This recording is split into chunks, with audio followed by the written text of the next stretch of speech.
Kakaiba talaga si Miss Rabbit. Lagi siyang naroon. Nagmamaneho ng bus, nagpipilot ng helicopter, nagbebenta ng sorbetes, at nagtatrabaho pa sa Moon Exhibit. Saan man sa mundo ni Peppa, lagi siyang nandun. Nakangiti, nakamasid, at nagtatrabaho. Sa una, parang biro lang ang tungkol sa pinakaabala na kuneho. Pero paano kung totoo ito?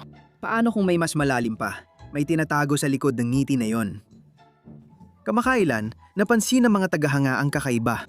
May mga maliliit na pahiwatig na nakakalat sa mga episode na nagpapakita na si Miss Rabbit ay hindi lang basta masipag na karakter, kundi siya rin ang palihim na kumokontrol sa buong mundo ni Peppa. Isipin mo bawat malaking pangyayari, pampublikong trabaho at anunsyo, lagi siyang kasali. Alam niya ang lahat ng nangyayari, pinagkakatiwalaan ng lahat, at laging isang hakbang na uuna. Hindi lang siya bahagi ng mundo ni Peppa. Siya pa ang namumuno rito. Habang tumitingin ka, lalo itong nagiging kakaiba. Mula sa episode ng TV Land hanggang sa dami ng trabaho niya, parang nagkakaugnay-ugnay ang lahat na mapapaisip kung alam ni na Peppa at pamilya niyang pinapanood sila. Buksan natin ang tabing at tuklasin ang lihim sa likod ni Binibining Kuneho. Ang kuneho na maaring palihim na kumokontrol sa universo ni Peppa Pig. Tingnan muna natin ang episode na pinagmulan ng teoryang ito. Sa Season 6, Episode 20 na TV Land, nakita natin ang likod ng paggawa ng telebisyon sa mundo ni Peppa. Inosenteng nagsimula ang episode kasama ang pamilya ng baboy, Emily at Edmund Elepante na nanonood ng Super Patatas. Ngunit ang mga sumunod na pangyayari ang naging pundasyon ng ating teorya. Habang nanonood, napansin ni Mommy Pig na kabisado niya ang theme song ng Super Potato salita por salita kahit hindi niya ito sadyang inaral. Sabi naman ni Daddy Pig, kaya daw ganun ay dahil pare-pareho lang ang palabas araw-araw sa parehong oras at walang nagbabago. Maaring normal lang ito sa'yo, pero ang mga simpleng linyang ito ay unang pahiwatig ng epekto ng paulit-ulit na palabas sa isipan. Mahalagang konsepto para sa ating teorya. Pagkatapos ng insidente, dinala ni Daddy Pig ang lahat sa studio ng Super Potato Show para ipakita sa mga bata kung paano nagkakasya ang tao sa TV. Pagdating sa studio, nakita nilang si Miss Rabbit ang namamahala sa lahat. Siya ang coordinator ng palabas ni Super Potato. Nagkokontrol kung kailan magsimula at matapos ang recording. Kaya nasa likod siya ng kamera na may kapangyarihan at kontrol. Habang bumibisita sa studio, hinihikayat ni Miss Rabbit si Peppa na lumabas sa TV. Sinasabihan siyang sabihin ang kahit anong gusto niya. Ipinakilala ni Peppa ang kanyang pamilya at nagtawanan ang lahat at nagbagsakan sa sahig. Eksenang pamilyar sa lahat ng tagahanga ni Peppa Pig. Dito nagiging interesante ang lahat. Ang eksenang ito, na kinunan sa studio nung araw na yon, ang naging pambungad sa bawat episode ng Peppa Pig. Ang asul na langit at berdeng damo, na akala nating totoo, ay peke pala at parte lang ang TV set. Dito napapasok ang pangunahing punto ng teorya natin. Paano kung na-inspired si Miss Rabbit sa pagbisita sa studio at nagpasya siyang gumawa ng bagong TV show? Isang palabas na may iba't ibang episodes tungkol sa mga residente ng bayan, tampok ang pamilya baboy bilang pangunahing artista. Hindi inuulit ang linya tulad ng palabas ni Super Patatas. Paano kung ang buong serye ni Peppa Baboy ay palabas lang sa loob ng palabas? At si Miss Rabbit ang nagpapatakbo nito na hindi alam ng mga bida. Kung totoo ang teoryang ito, ibig sabihin ay hindi alam ni Peppa at ng kanyang pamilya na sila ay nasa isang palabas sa telebisyon.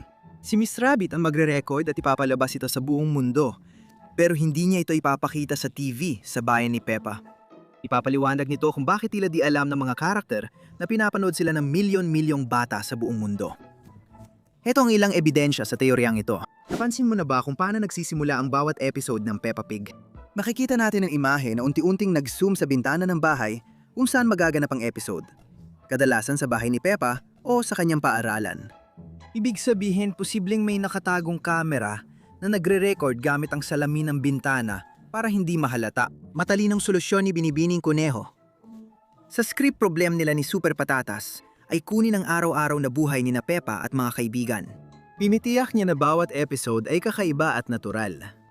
Ang pinakamisteryosong bagay sa lahat ay kung paano nagagawa ng isang tao na magkaroon ng mahigit 100 iba't ibang trabaho ng sabay-sabay at meron pa ring buhay sosyal, sumasali sa mga pista at perya na paminsan-minsan ay nagaganap sa bayan ni na Peppa. Naisip mo no ba na kahit sa isang pantasyang mundo, Imposibleng mangyari ito. Ang makakapagpaliwanag nito ng mabuti ay ang katotohanan. Dahil isa itong palabas sa TV, si Miss Rabbit ay isa sa mga aktres. At bilang direktor ng palabas, siya mismo ang nagalagay sa sarili niya sa iba't ibang papel para hindi na kumuha ng ibang artista para sa maliliit na role. Malaking tulong ito sa paggawa ng palabas. Dahil hindi ganon katalino ang mga tagabayan ni Peppa, hindi nila napapansin at naniniwala silang mahigit 100 trabahong ginagawa ni Miss Rabbit na imposible sa totoong buhay. Hindi lang si Miss Rabbit ang nakakaalam sa palabas. Halimbawa, ang pinakasikat ay si Super Patatas, na siya rin si Ginoong Patatas. Patunay na iisa lang ang karakter na ito. Baka iniisip mong imposible ito, kasi nakita mo na silang magkasama at may kapangyarihan si Super Patatas. Oo, totoo ito. Pero bahagi lang ito ng palabas at plano ni Miss Rabbit. Pinamuluan ni Binibining Kuneho ang pagsasama ng espesyal na epekto, aktor at stunt double, at may ebidensya tayo rito. Tandaan mo nung sa episode ng TV Land, nakita natin si Super Patatas sa studio. Tinatry ang boses niya at nagbabasa ng script. Ipinapayuwatig nito na may special effects at stunt double sa paggawa ng Super Patatas Show. Hindi lang si Ginoong Patatas ang ganun. Posible ring empleyado ng kumpanya ni Binibining Kuneho ang tagapagsalaysay sa mga episode. Ipapaliwanag din kung bakit binigyan ng reyna ng medalya si Binibining Kuneho dahil sa kanyang sipag. Sa tingin ko, hindi talaga reyna ng Inglaterra ang babae, kundi actress lang na kinuha ni Binibining Kuneho. Ayon sa teoryang ito, imbes na siya ang pinakamasipag sa bayan ni Peppa, nagmumukhang mapanlin lang si Binibining Kuneho. Ginamit niyang kaalaman sa epekto ng telebisyon para gumawa ng matagumpay na palabas kapalit ng paglabag sa privacy ng kapitbahay. Naalala mo bang alam ni Mami Baboy ang theme song ng Super Patatas? Kahit di niya napansin na natutunan niya ito, alam ni Binibining Kuneho ang halaga ng pag-uulit at ginagamit ito para sa sarili niyang benepisyo, kaya gumana ang kanyang plano noon pa. Kung nagdududa ka pa, sa dulo ng episode ng TV Land, ibinunyag ni Binibining Kuneho ang plano niya nang sabihing pwedeng mapanood si Peppa araw-araw sa TV. Higit pa ron, sinabi niyang mapapanood sila ng daan-daan at daan-daang beses.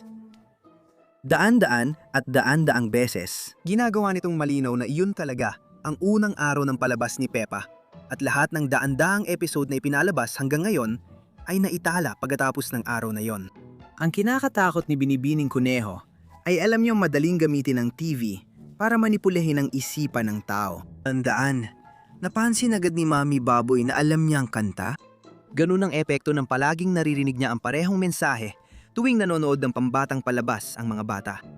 Sa parehong paraan, sa isang medyo nakakatakot na paraan, makikita natin na si Mami Tupa ay nakikitang kumakanta rin ng parehong kanta nang hindi niya namamalayan, na nagpapakita kung gaano kalakas ang impluensya ng mga palabas sa TV sa isipan ng mga tao. Ipinapakita nito ang husay ni Binibining Kuneho sa pagmamanipula ng iba para mapagtrabaho niya sila sa kanyang palabas nang hindi nila namamalayan. Sa madaling sabi, ang teorya kay Binibining Kuneho ay nag-aalok ng bagong pananaw sa palabas. Ginagawa nitong mas komplikado ang simpleng pambatang programa. Ginagawang kwento ng pagmamanipula ng media at mga reality TV star na walang kamalay-malay. Maliban sa takot kay Binibining Kuneho, masasabi rin nating palihim na nire-record ang buong palabas. Nakakagulat na matagal na palang may TV show ang Pamilya Baboy, pero hindi ibig sabihin nito na masama si Binibining Kuneho. Sa huli, siya pa nga ang nagmungkahi. Alam ni na Peppa at mga kamag-anak niya na parte sila ng TV show. Pero tayong mga manonood lang ang hindi alam na ito'y dula lang. Ang problema ay lahat ng palatandaan ay nagpapakita na wala ni isa sa bayan maliban sa mga nagtatrabaho sa studio kasama si Binibining Kuneho. Ang nakakaalam na sila ay kinukunan para sa isang palabas. Kaya ano sa tingin mo? Posible kaya na si Binibining Kuneho ay isang masamang puppet master na siyang kumokontrol sa lahat ng nangyayari? O baka masipag lang talaga siyang residente na busy sa sarili niyang gawain? I-comment ang inyong opinyon. Tulad ng dati, magkita tayo sa susunod na video.